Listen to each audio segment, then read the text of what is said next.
Alors, le patriarcat, c'est un continuum de violence. Vous ne pouvez pas commettre des violences sur des personnes si vous avez de l'empathie pour elles, c'est impossible. Puisque lorsqu'on fait du mal à une personne, par exemple par maladresse, ça arrive, on a dit une phrase qu'elle fallait pas dire, tout de suite on a de l'empathie, donc on souffre avec elle, du coup on lève le pied, on ralentit et on dit pardon, je sais pas ce que j'ai dit qui aurait pu te blesser, mais je veux pas que tu souffres. Le moment où on décide, alors qu'on voit qu'on fait souffrir autrui, d'appuyer sur la pédale d'accélérateur et de continuer, ça c'est toujours un choix. Donc aucun agresseur ne s'ignore, c'est toujours un choix.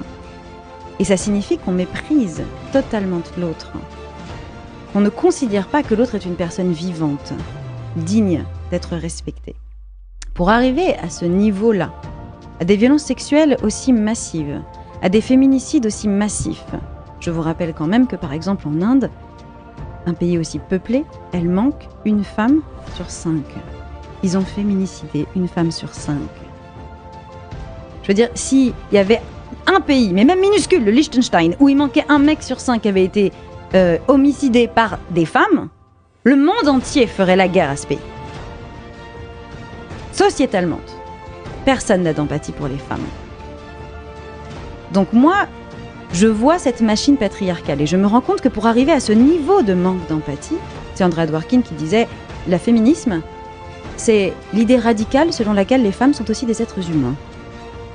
Pour arriver à ce niveau de manque d'empathie qui fait que les femmes ne sont pas des êtres humains, moi je suis antispéciste, ne sont même pas des êtres vivants, il faut forcément qu'il y ait une propagande à la base.